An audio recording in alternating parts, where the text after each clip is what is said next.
Assalamualaikum warahmatullahi wabarakatuh. Halo semua, selamat datang kembali di channel Kisah Teladan Para Sufi. Dan hari ini kita akan membahas kisah Umar bin Abdul Aziz, seorang penguasa muslim yang hebat. Sebelum kita mulai, jangan lupa untuk tekan tombol subscribe dan lonceng notifikasi agar tidak ketinggalan konten-konten menarik dari kita. Ada beberapa penguasa di dunia yang meninggalkan kesan yang tak terhapuskan dalam sejarah. Khalifah Umar bin Abdul Aziz berada di puncak daftar itu. Ia dianggap sebagai salah satu penguasa terbaik dalam sejarah Islam, nomor 2 setelah 4 khalifah yang mendapat hidayah, Abu Bakar, Umar, Utsman dan Ali, Ra. Bahkan, di beberapa kalangan, ia disebut sebagai Khalifah Islam kelima dan terakhir, Kaisar Romawi. Ketika mendengar tentang kematiannya, berkata, seseorang yang berbudi luhur telah meninggal dunia. Saya tidak terkejut melihat seorang petapa yang meninggalkan keduniawian dan menyerahkan dirinya pada doa-doa Allah. Namun saya tentu saja terkejut dengan orang yang mempunyai segala kesenangan dunia, namun ia menutup mata terhadap kesenangan-kesenangan itu dan menjalani kehidupan yang saleh dan tidak terikat pada keduniawian. Umar bin Abdul Aziz memerintah sebagai khalifah hanya selama 30 bulan, namun dalam periode singkat ini ia mengubah dunia. Masa jabatannya merupakan masa paling cemerlang dalam 92 tahun sejarah kekhalifahan Bani Umayyah. Ia adalah putra dari Abdul Aziz bin Marwan, gubernur Mesir, sedangkan ibunya, Umayyah Asim, adalah cucu dari Khalifah Umar ibn al-Khattab. Umar bin Abdul Aziz lahir pada tahun 63 Hijriah, 682 Masehi, di Halwan, Mesir. Namun ia mengenyam pendidikan di Madinah dari paman ibunya, ulama ternama Abdullah ibn Umar. Dia tinggal di Madinah sampai kematian ayahnya pada tahun 704 Masehi, ketika dia dipanggil oleh pamannya Khalifah Abdul Malik dan dinikahkan dengan putrinya Fatimah. Ia diangkat menjadi gubernur Madinah pada tahun 706 Masehi menggantikan Khalifah Walid bin Abdul Malik. Umar tetap menjadi gubernur Madinah pada masa pemerintahan Khalifah Walid dan Khalifah Sulaiman. Namun ketika Sulaiman jatuh sakit parah, ia ingin mengangkat ahli warisnya, karena putra-putranya masih di bawah umur. Reja Ibnu Haywah, sang penasihat, mengusulkan kepadanya untuk menunjuk sepupunya Umar bin Abdul Aziz sebagai penggantinya. Sulaiman menerima usulan tersebut. Setelah dicalonkan sebagai khalifah, Umar berbicara kepada orang-orang dari mimbar sambil berkata, "Wahai manusia, saya telah mencalonkan khalifah kalian meskipun saya tidak bersedia dan tanpa persetujuan kalian. Jadi disinilah aku membebaskanmu dari janji, baiat, yang telah kamu ambil untuk kesetiaanku. Pilihlah siapa saja yang menurutmu cocok sebagai khalifahmu." Orang-orang berteriak, "Wahai Umar, kami beriman penuh padamu dan kami menginginkanmu menjadi khalifah kami." Umar melanjutkan, "Wahai manusia, patuhilah aku selama aku menaati Allah, dan jika aku tidak menaati Allah, kamu tidak wajib menaatiku." Umar sangat saleh dan tidak menyukai kemewahan duniawi. Dia lebih menyukai kesederhanaan daripada pemborosan. Dia menitipkan seluruh aset dan kekayaan yang diperuntukkan bagi khalifah yang berkuasa ke Bait al-Ma'al. Ia bahkan meninggalkan istana kerajaan dan lebih memilih tinggal di rumah sederhana. Dia mengenakan pakaian kasar dan bukan jubah kerajaan dan seringkali tidak dikenal di depan umum seperti kakek buyutnya Khalifah Umar bin Khattab. Setelah pengangkatannya sebagai khalifah, dia membuang semua perlengkapan mewah seperti pembantu hidup pangeran, budak, pembantu rumah tangga, kuda, istana, jubah emas dan real estate dan mengembalikannya ke Bait al-Ma'al. Ia pun meminta istrinya, Fatimah, untuk mengembalikan perhiasan yang diterimanya dari ayahnya, Khalifah Abdul Malik. Istri yang setia menuruti perintahnya dan menitipkan semuanya di Bait Al-Ma'al.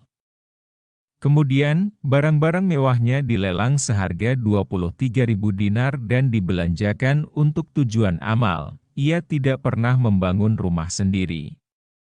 Allama Suyuti dalam karya sejarahnya, Ta'rikh Al-Khulafa'ah, mencatat bahwa Umar hanya menghabiskan 2 dirham sehari. Ketika dia menjadi khalifah, dia menerima gaji yang lebih rendah dibandingkan bawahannya. Properti pribadinya menghasilkan pendapatan sebesar 50.000 dinar per tahun sebelum pencalonannya, namun ketika dia mengembalikan semua propertinya ke Bait Al-Ma'al, pendapatan pribadinya berkurang menjadi 200 dinar per tahun. Ini adalah kekayaannya ketika ia memimpin kekhalifahan yang luas dari perbatasan Perancis di barat hingga perbatasan Tiongkok di timur. Suatu ketika istrinya menemukannya menangis setelah sholat. Dia bertanya apa yang terjadi. Dia menjawab, "Saya punya telah dijadikan penguasa atas kaum muslimin dan aku teringat akan orang-orang miskin yang kelaparan, orang-orang sakit yang melarat, orang-orang telanjang yang kesusahan, orang-orang tertindas yang tertimpa musibah, orang-orang asing yang dipenjarakan, dan orang-orang yang dipenjarakan. Sesepuh yang terhormat, dan orang-orang yang keluarga besarnya, hartanya kecil, dan sejenisnya di negeri-negeri bumi dan daerah-daerah yang jauh, dan aku merasa bahwa Tuhanku akan menanyakan kepadaku tentang hal-hal itu pada hari kiamat. Dan aku takut akan hal itu. Tidak ada pembelaan yang dapat membantu saya pada saat itu, dan saya menangis." Dia sangat perhatian terhadap subjeknya. Reformasi dan keringanan hukumannya membuat masyarakat rela menyetor pajak.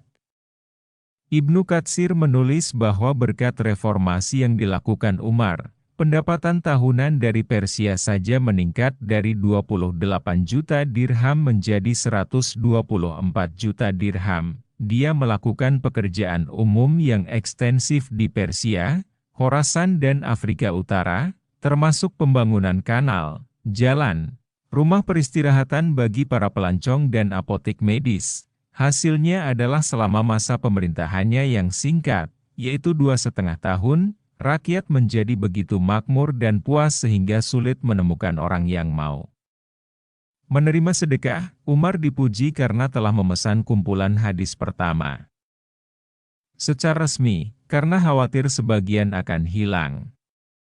Abu Bakar bin Muhammad bin Hazm dan Ibnu Syihab al-Zuhri termasuk di antara mereka yang menyusun hadis atas perintah Umar, mengikuti teladan Nabi Shallallahu Alaihi Wasallam. Umar mengirimkan utusan ke Tiongkok dan Tibet, mengundang penguasa mereka untuk memeluk Islam.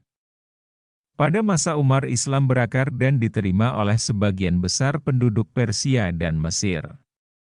Ketika para pejabat mengeluh bahwa karena adanya perpindahan agama, pendapatan jizyah negara mengalami penurunan tajam, Umar membalas dengan mengatakan bahwa Nabi Muhammad Shallallahu Alaihi Wasallam diutus sebagai seorang nabi, untuk mengajak masyarakat masuk Islam, dan bukan sebagai pemungut pajak. Dia menghapuskan pajak rumah, pajak pernikahan, pajak materai, dan banyak pajak lainnya juga. Ketika banyak agennya menulis bahwa reformasi fiskal yang dilakukannya demi kepentingan orang yang baru bertobat akan menguras perbendaharaan, dia menjawab, "Senang sekali demi Allah. Saya ingin melihat semua orang menjadi muslim sehingga Anda dan saya harus menggarap tanah dengan tangan kita sendiri untuk mencari nafkah." Suatu ketika seorang muslim membunuh seorang non-muslim di Hira. Khalifah Umar, ketika diberitahu tentang hal itu, peristiwa tersebut memerintahkan gubernur untuk bertindak adil dalam kasus ini. Umat muslim menyerah pada hubungan orang yang dibunuh yang membunuhnya. Kelas pangeran umum pada waktu itu tidak dapat mencerna kebijakan keadilan, kesederhanaan dan kesetaraan ini. Seorang budak dari khalifah disuap untuk memberikan racun mematikan itu kepadanya. Khalifah, yang merasakan efek racun, mengirim budak itu dan bertanya mengapa dia meracuninya. Budak itu menjawab bahwa dia diberi 1.000 dinar untuk pekerjaan itu. Khalifah mengambil uang itu darinya dan menyimpannya di Bait Al-Ma'al. Setelah membebaskan budak itu, dia memintanya untuk segera meninggalkan tempat itu, jangan sampai ada orang yang membunuhnya. Ini adalah titipan terakhirnya di Bait Al-Ma'al demi kesejahteraan umat Islam. Umar meninggal pada Rajab 101 dalam usia 38 tahun di sebuah rumah kontrakan di tempat bernama Dair Sima'an dekat Homs. Ia dimakamkan di Dair Sima'an di sebidang tanah yang dibelinya dari seorang Kristen. Dia dilaporkan hanya meninggalkan 17 dinar dengan wasiat yang dari jumlah tersebut akan dibayarkan sewa rumah tempat dia meninggal dan harga tanah tempat dia dikuburkan. Dan dengan demikian pergilah jiwa agung itu dari dunia. Semoga Allah memberikan ketenangan pada arwahnya dan memberinya tempat terbaik di surga. Terima kasih telah menonton video kita hari ini. Jangan lupa untuk memberikan like jika Anda menikmati konten ini. Jika Anda punya pertanyaan atau saran, tinggalkan di kolom komentar di bawah. Dan tentu saja, jangan lupa subscribe agar tetap update dengan konten-konten terbaru dari kita. Sampai jumpa di video berikutnya, dan ingatlah untuk selalu berkreasi. Salam dari Kisah Teladan Para Sufi.